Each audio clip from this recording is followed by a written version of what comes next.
ॐ नमो भगवते वासुदेवाय। ॐ नमो भगवते वासुदेवाय। नारायणं नमस्कृत्यं नरं चैव नरोत्तमं देवीं सरस्वतीं व्यासा ततो जयमुदीरये।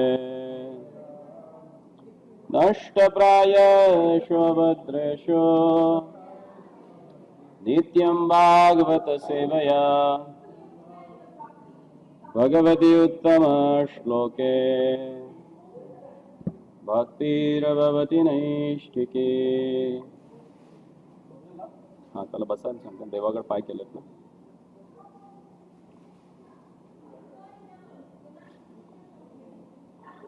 So today we'll start from the chapter 4. Last time we discussed chapter 3, and there Lord culminated that chapter with explaining that how this transcendental knowledge you can achieve through Nishkama Karma Yoga.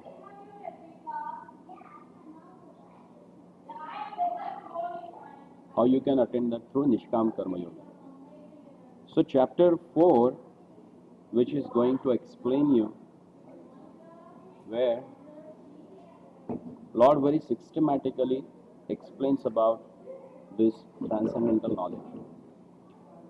What is this transcendental knowledge and how one can achieve that? So first 10 verses he is speaking about that of the 4th chapter. First of all, he gives what is this transcendental knowledge, how it has come down, and what is the proper process and who can understand this. So let's start with the first shloka of chapter 4, where Lord starts speaking with Arjuna. He says, Shri Bhagavan Uvacha Imam Vivasvate Yogam Proktavanam Maham Avyayam Vivasvan Manave Paha Manur Ikshva Kave Abravi. The Supreme Personality of a Godhead said, I instructed this imperishable science of yoga to the sun god, Vivasvan. And Vivasvan instructed it to Manu, the father of mankind. And Manu in turn instructed it to Ikshvaku. Now here, the history of teachings of Bhagavad Gita has explained. From where it started. Lord first of all spoke this knowledge to Vivasvan. Vivasvan is chief or origin of Sun dynasty. There are two dynasties of Kshatriyas. Kshatriyas means warrior.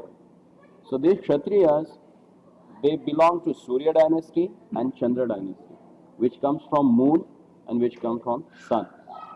So in the beginning of the creation, this knowledge was given to Vivasvan.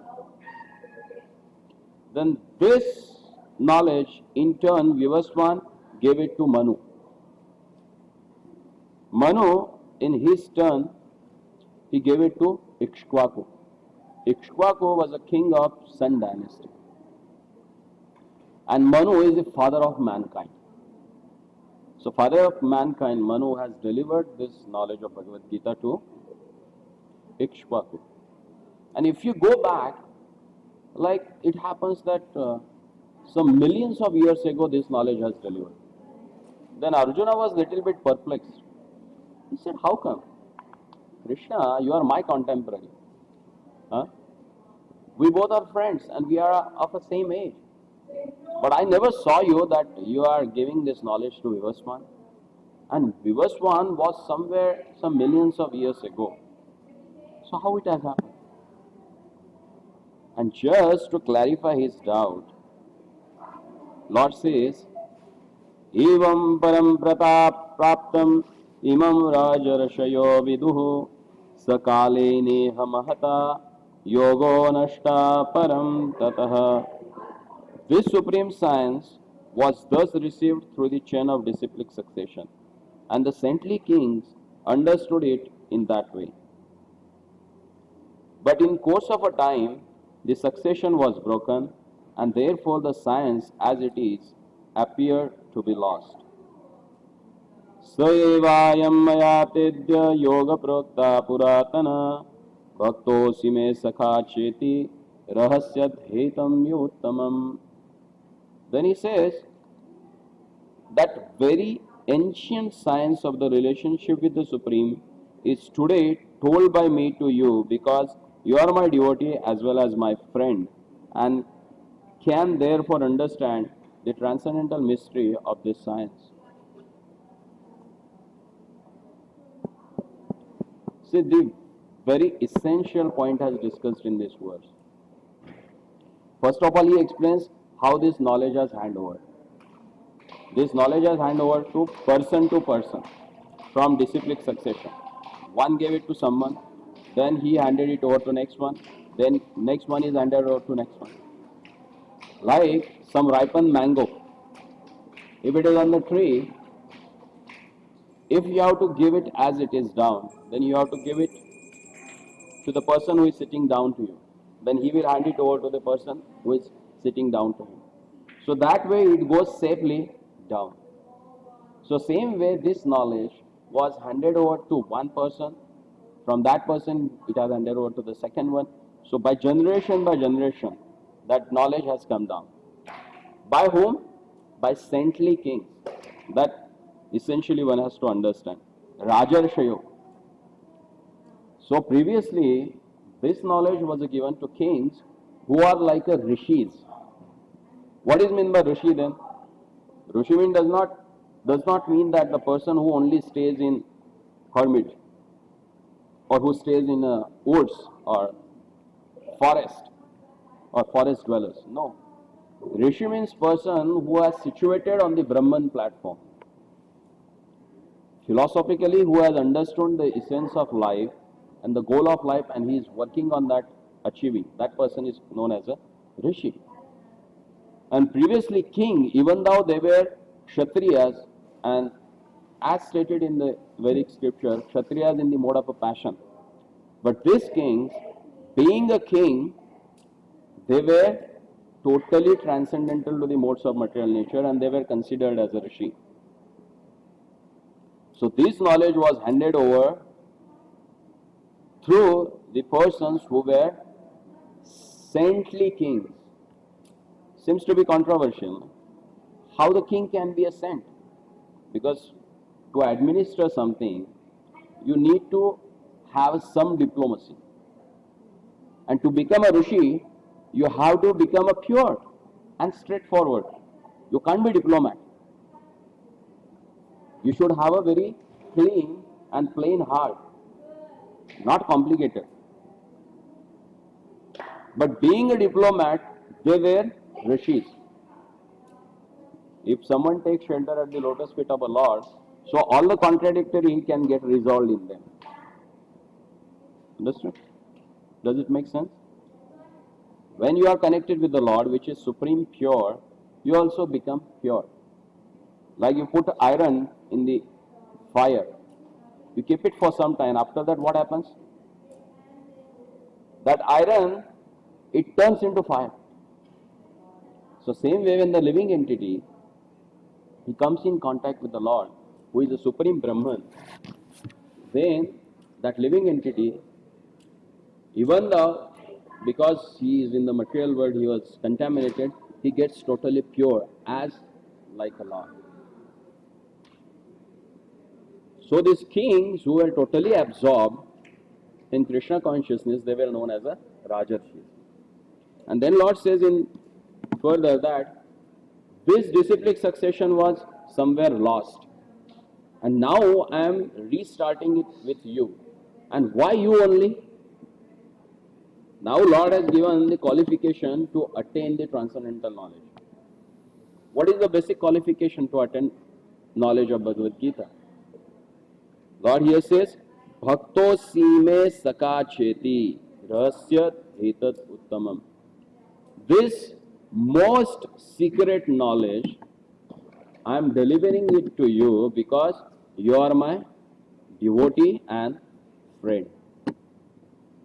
So the prime qualification to understand the transcendental knowledge, that you need to be a devotee and friend of the Lordship. Constitutionally, we are like that. We are in relation with the Lord in different manners. And that has to be established. And that is what you can understand through transcendental knowledge. What is this transcendental knowledge? The knowledge which gives you your own identity and your relationship between the Lord, and how to act on that relationship, that we have to work on. That's what the transcendental knowledge teaches us. Then further, Arjuna is asking here now. Aparam bhavato janma param janma vivasvata kathameti dvijaniyam tvamado proktavaniti. Now please tell me, Krishna, both we are born in same time. We are contemporary to each other. Then when you have spoken this knowledge to Vivasvan, who was born long before us, an answer to that question, Lord is explaining. You must be having that question, no? When it is said, see, this is what, when you go along with the teachings of Bhagavad Gita, you will go along with the same thought line that Arjuna had. As Arjuna had a question immediately that, "Hey, how come you told this knowledge? Huh? You are my friend, you are my contemporary, and Vivaswan was someone millions of years ago, and you are telling me that you have spoken to him. How is it possible?" Then Lord, in the next words, he gives a clear idea about himself.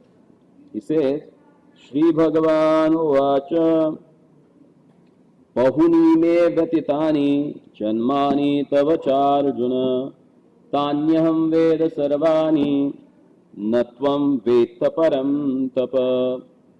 The personality of a Godhead said, many, many births both you and I have passed. Being a super soul, Lord always resides in our heart. We may have any kind of a body as per our karma, but Lord never leaves us.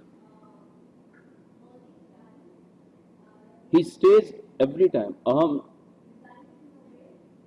sarveshu bhuteshu hridayam astita. Lord says that I am always residing in everyone's heart. He resides in the heart of Indra, and he resides in the heart of Gopendra also. Gopendra means an insect which stays in the cow dung. So Lord is present in both hearts. And that's why here he is saying, Arjuna, you and me, we were born so many times. But I remember all the things that has happened previously in our births. But you don't. Why? To explain that, our Acharya says, in Brahma Samhita, Brahmaji, the prime Acharya of our Sampradaya, Brahma Sampradaya, he says, Advaitam Achyutamanadi Anantarupam Adyam Purana Purusham Navayauvanam Cha Vedeshu Durlabam Adurlabam Atma Bhaktau Govindamadi Purusham Tamaham Bhajami. I worship the Supreme Personality of a Godhead, Govinda, Krishna, who is the original person. Absolute, that is Achyutam, Anadi,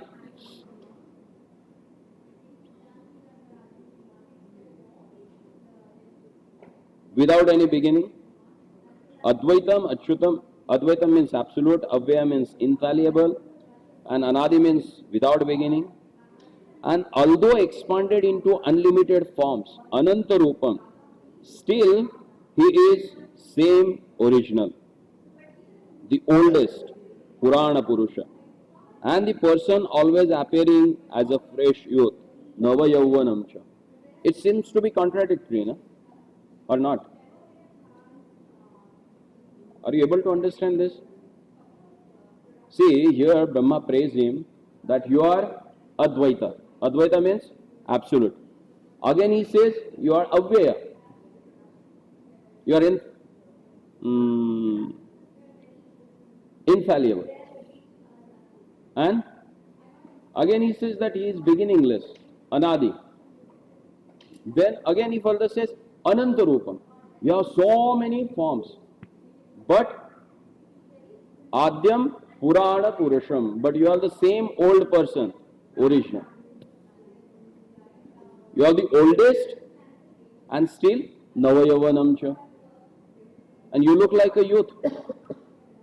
Seems to be contradictory. No? Someone is like a born in 100 years back and he looks like a 16 years. Do you believe that? Very difficult to understand. But that's the Lord's potency.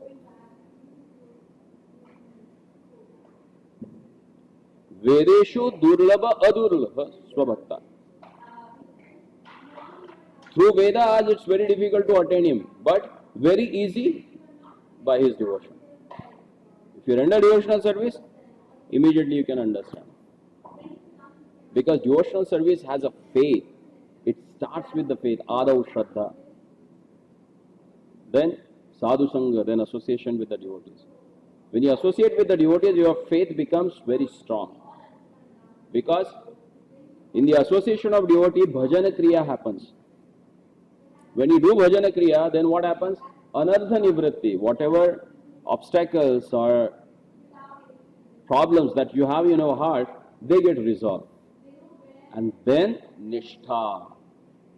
Then you get a very strong faith in the Lord. And because of that faith, Lord becomes visible for you.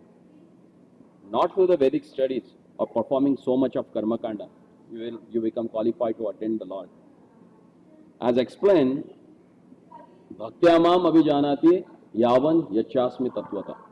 Tattvata means as it is. How you can know him? By performing devotional service. Na jnanena, na tapasa, na yogena, danena, na cha karmena, Arjuna.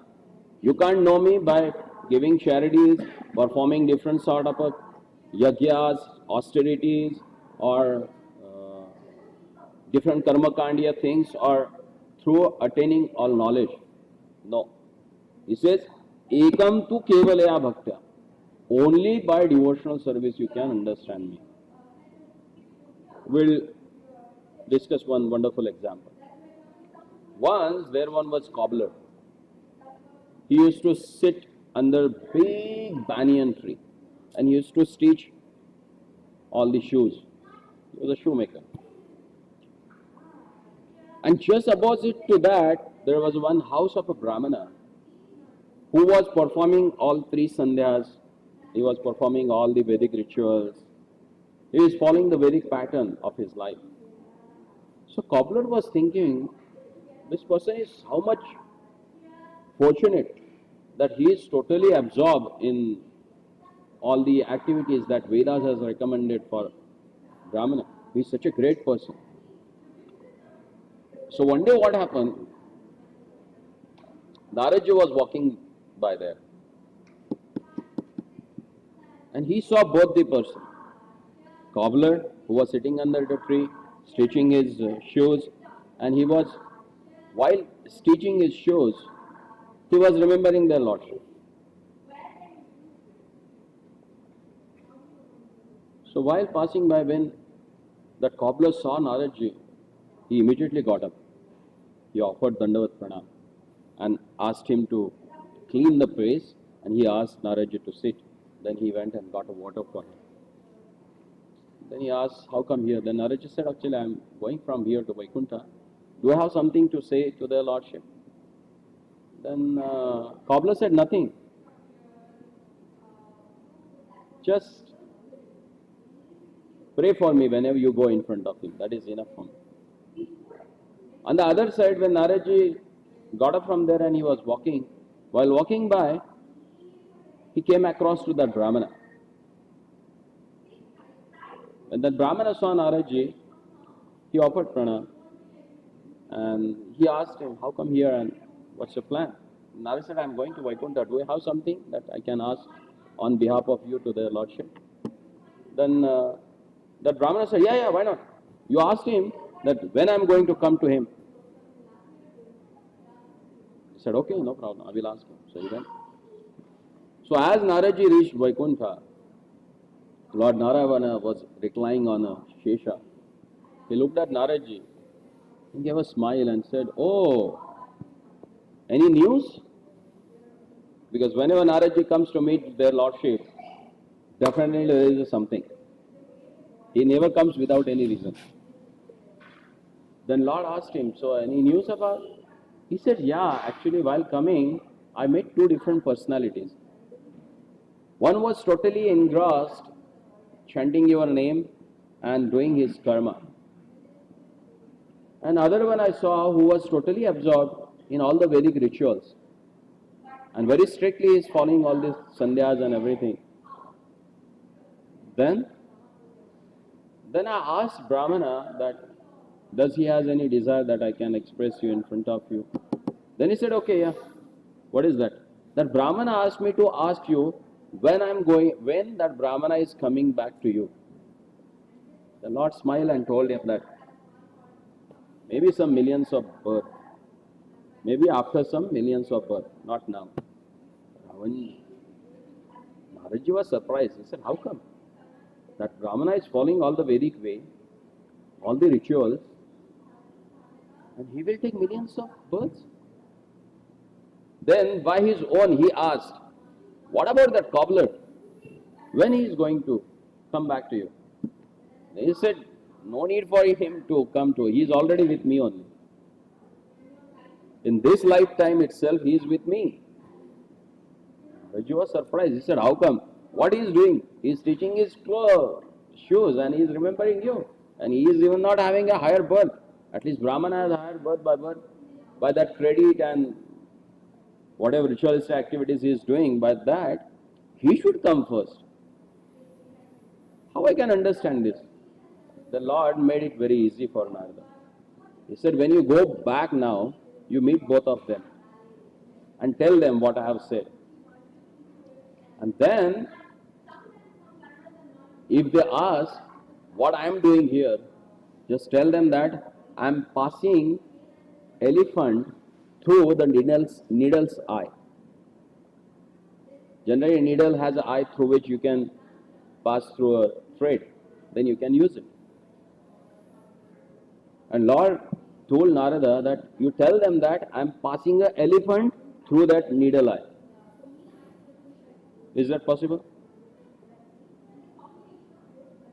Seems to be impracticable. Huh? How can the huge elephant will pass through the eye of needle? So Narada himself was confused. Then he came down on the earthly planet. And he met cobbler first. No, he met first Brahmana. And Brahmana, he asked him, Naraji, so what the Lordship has answered for my question? They said, Lord said that after millions of births that you are going back to Vaikuntha. He said, what? After millions of births? Naraji, are you sane? I'm following all the Vedic ritualistic activities. I'm doing all my sandhyas, performing austerities. And after doing that, after millions of births, I'm going there? Are you really been to Vaikuntha or just you are kidding with me? So what Lord was doing when you went there? Then he said, actually I saw that Lord Narayana was passing elephant through the eye of needle. He said, what? That's not possible. You never been to Vaikuntha, you are just kidding with me. And he insulted Naraji. Then this person, cobbler, was sitting under the tree. Naraji came to him. As soon as he saw Naraji, he got up, he offered pranam again, made a place and gave a asan to Naraji to sit. And then he asked, He himself asked, what my Lord was doing in Vaikuntha. Then Naraji said, actually, Narayana was passing a elephant through the eye of needle. And when he heard that, he started dancing madly. He said, see the glory of my Lordship. He can do anything and everything is possible for him. He's so glorious. Then Naraji was thinking, this person is really crazy. He is illiterate. How he can believe in this thing? Then Naraji said, how do you can believe that Lord can pass through the elephant through the eye of needle? Then Naraji, he picked up one fruit from that tree which was fallen on the ground. And he said, what is this? And Naraji said, this is fruit of this tree. Then he opened it. Then he showed, what is inside? He said, there are innumerable seeds, very small seeds. Then he asked Naraji, do you know each of these seeds contains hundreds of these huge banyan trees? Do you believe in that? So I can't see them, but from where this tree has come? From this seed only? If my Lord can fit this huge tree in this seed, which is minute or smaller than the mustard seed, then why he will not pass through the elephant through the eye of needle?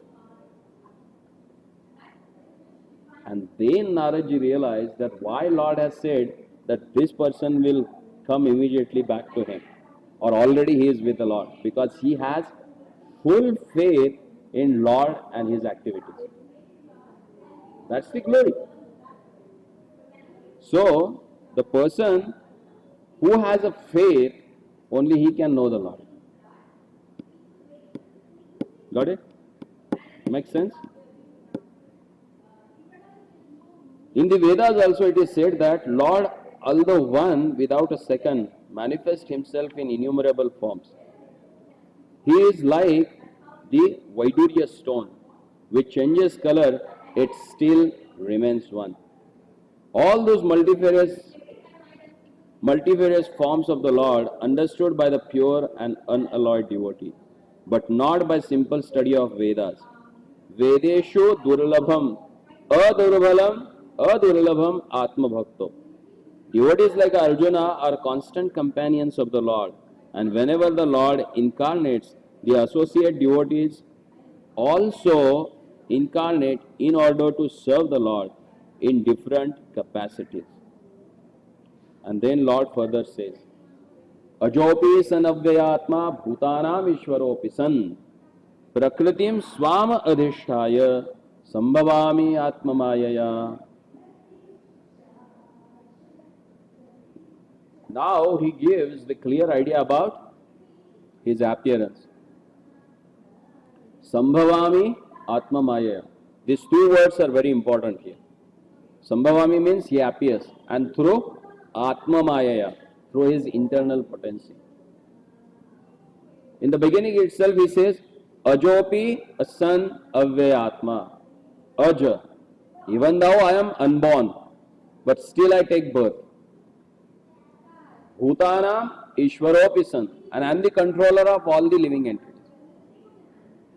Prakritim swam adhishtaya.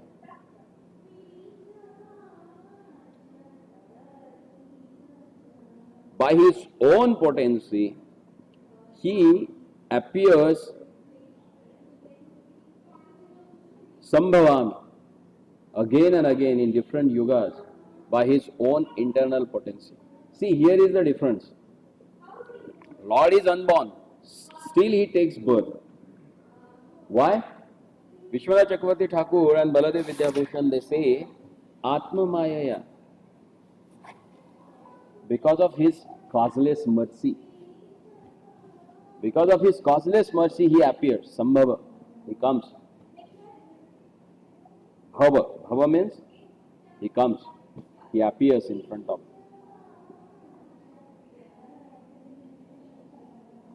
We take birth through external energy of the Lord. Karmana daiva netrena jantur deha prapadyate. We get this material body because of our karma that we have performed in previous life. And under the direction of the material nature, we get this particular body. But that never happens with the Lord. We take birth and He, Bhava, He comes. That's the difference. We are forced to come and forced to take a particular body because of our karma. And Lord comes by His sweet will, Swa Atma Mayaya, by His own causeless mercy. Atma Mayaya, internal potency. Lord has a transcendental nature. He is beyond this material nature, so He does not have to take a material body to come to this material world. But He comes along with a transcendental body. That is what Atma Maya है. ठीक है ना?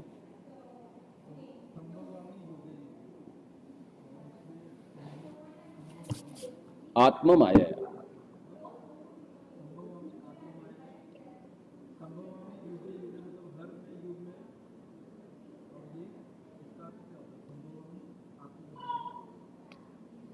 See, here he says, यहाँ पे बताते हैं प्रकृति स्वामधिष्ठाय संभवामी आत्मा माया. संभवामी का अर्थ है कि भगवान बार बार आते हैं, प्रकट होते हैं. आत्मा माया अपनी अंतरंगा शक्ति के द्वारा. और संभवामी यानी आते रहते हैं वे, फिर हर युग में आते रहते हैं. प्रभुपाद ने उसको ट्रांसलेट किया है कि मिलेनियम आफ्टर मिलेनियम, यानी बार बार आते रहते हैं. और उसी बात को भगवान आगे फिर से बताते हैं. उनके आने के कारण क्या है, क्यों आते हैं इस जगत में. Sorry, why he comes to this material world. Sorry, I just continue with Hindi. So now Lord is going to explain that why He appears and disappears from this world. He said, I come again and again. Why you have to come again and again? What is the reason? Why do you have to come? Then Lord says, Yada yada hi dharmasya glanir bhavati bharata abhyutthanam adharmasya tadatmanam srujamyaham. Whenever and wherever there is a decline in religious practice, O descendant of Bharat, and a predominant rise of a irreligion, at that time I descend myself.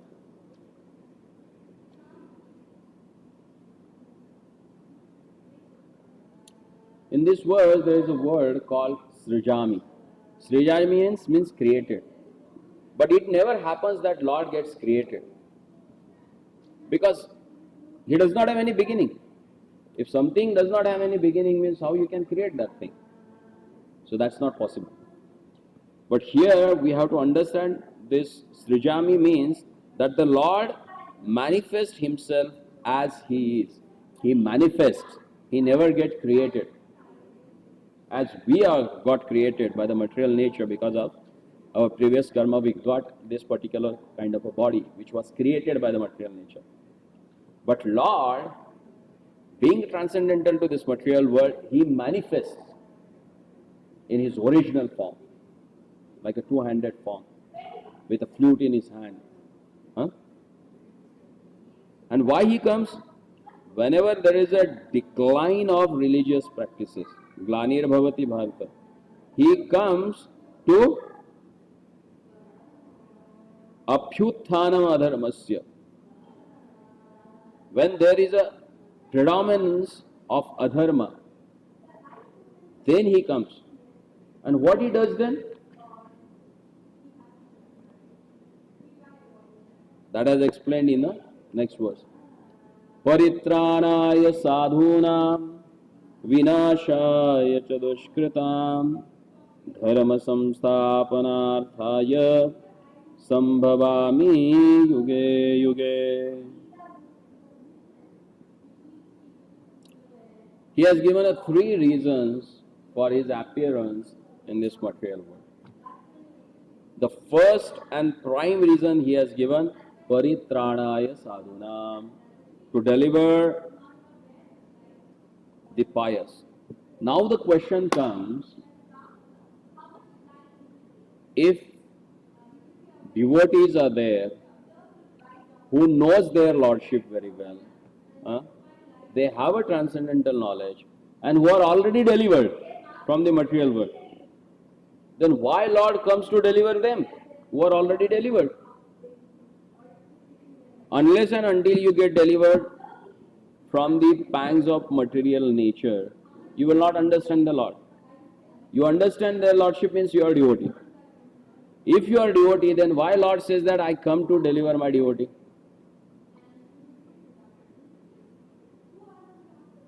Must be understood, no? Why he comes? He comes to deliver his devotees, and next he says to punish the miscreants. Vinashaya cha dushkritam. And dharma samsthapanarthaya. And to establish the religious principles. Vishwanath Chakravarti Thakur and Baladev Vidyabhushan ji both they say that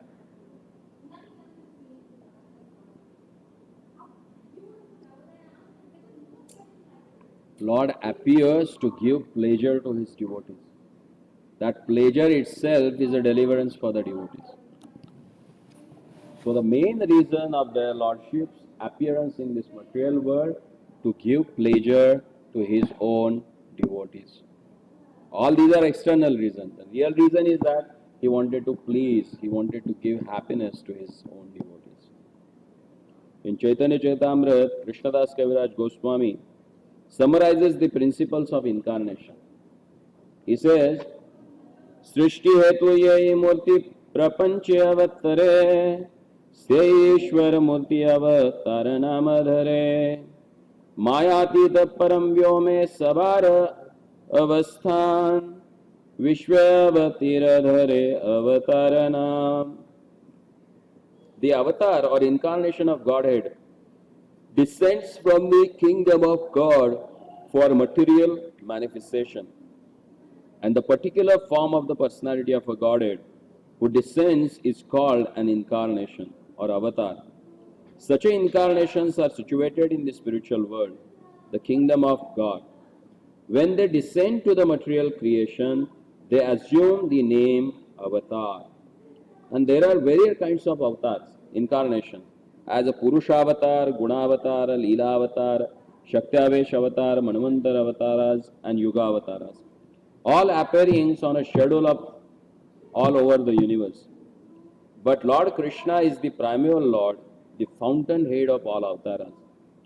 Lord Sri Krishna descends for the specific purpose of mitigating the anxieties of the pure devotees who are very anxious to see him in his original Vrindavan pastimes.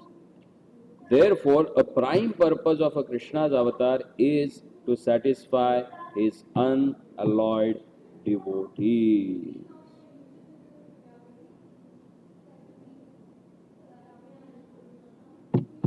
That's the reason.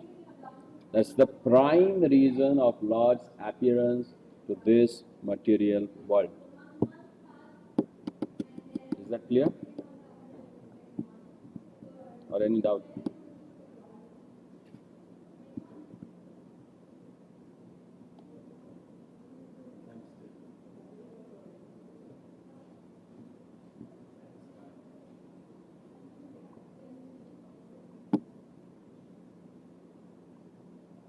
Satisfy his unalloyed devotees, to give pleasure to their hearts, he descends. Then in the next verse, he gives falashruti of knowing or the result of the knowledge. If you know that Lord is transcendental to birth and death and his activities are also transcendental, then that person never comes back to this material world. Janma karma cha me divyam yoyam yo vetti tatvatah tyaktva deham punarajanma Nayati mameti so Arjuna. One who knows the transcendental nature of my appearance and activities does not, upon leaving the body, take his birth again in this material world, but attains my eternal abode, O Arjuna.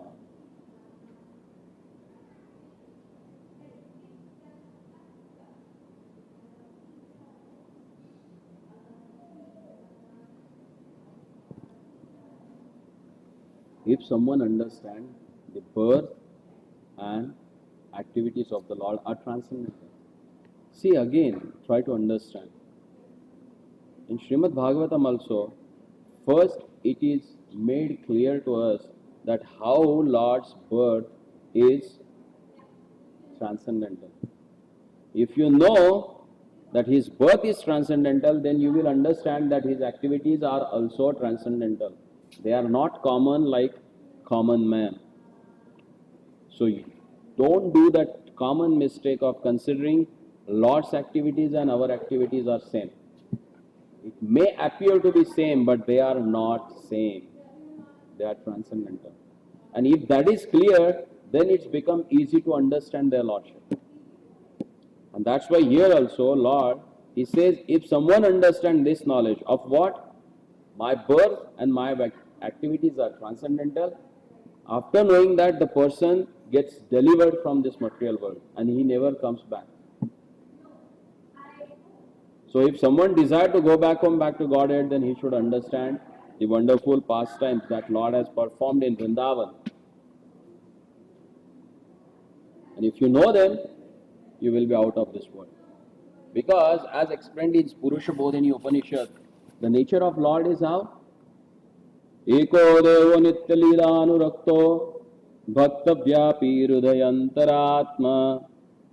He is the only one Lord who has expanded himself in a different forms and always anurakta, attached to perform different pastimes with his devotees to relish the wonderful relationship with his devotees. And then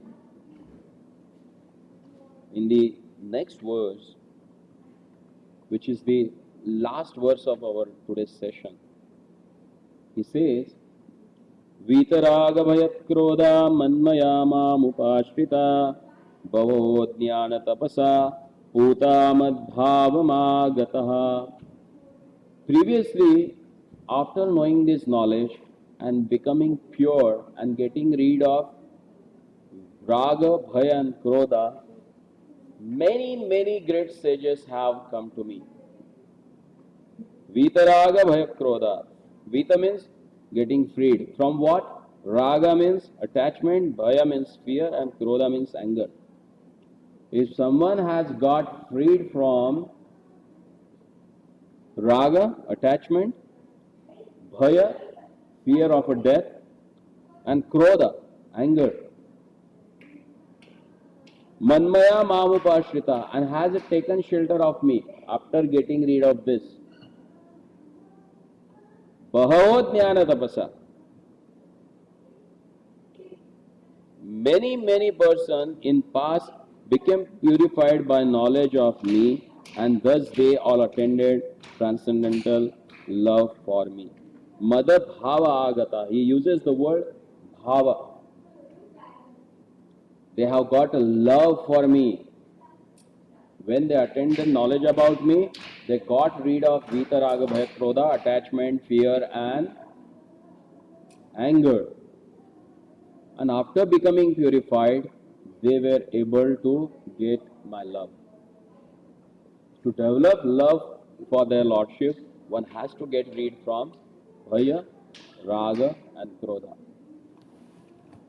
Raga, Bhaya, and Krodha. आदौ श्रद्धा तथा साधु संग अथो भजन क्रिया ततो अनर्थ निवृत्ति स्यात् ततो निष्ठा रुचिस्तथा अथा शक्तिस्ततो भावः तथा प्रेमाभ्युदयञ्चति साधकानां मयं प्रेम्णा प्रादुर्भवेत् क्रमः. In Bhakti Rasamrita Sindhu, Sripad Rupa Goswami, he explains about how one can attain this bhava. See, this attachment for the material world, fear for the death, and anger, these are the anarthas in your heart. And how one can get rid of them?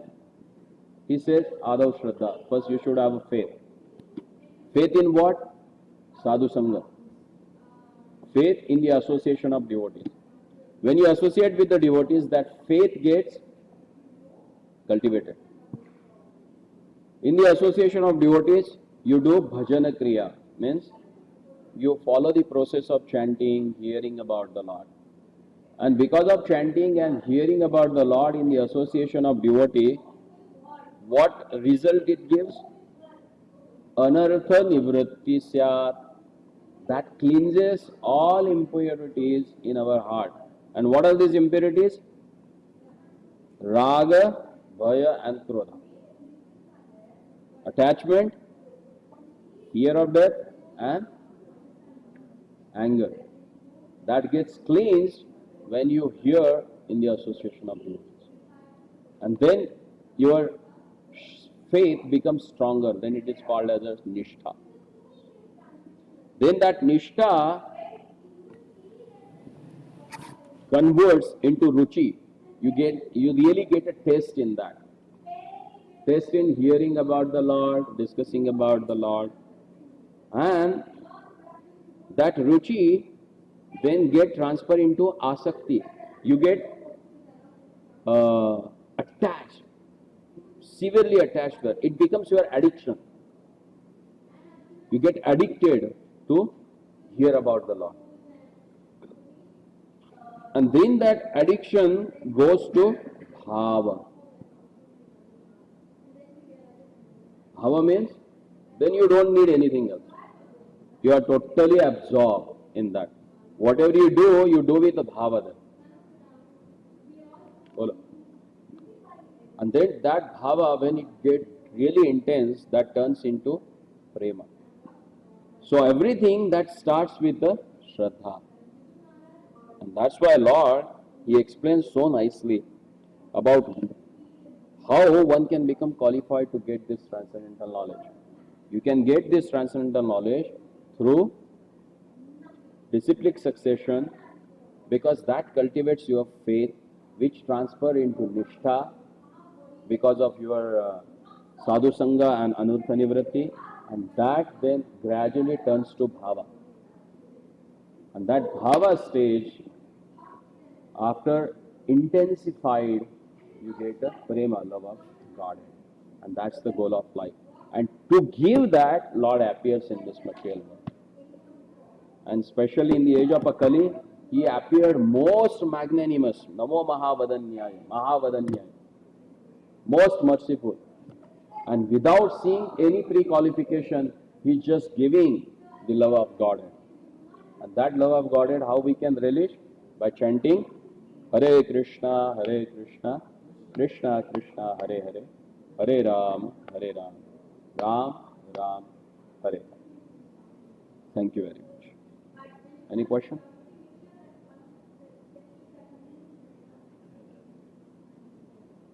That's too much? No. Then?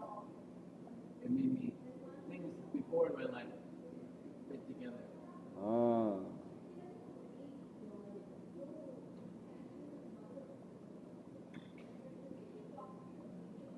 That's Lord's mercy that brings us and gives us this Krishna consciousness. So we should be grateful to Him for that. That gratitude itself attracts more mercy from the Lord. Make sense? Sri Krishna Chandra Bhagavan ki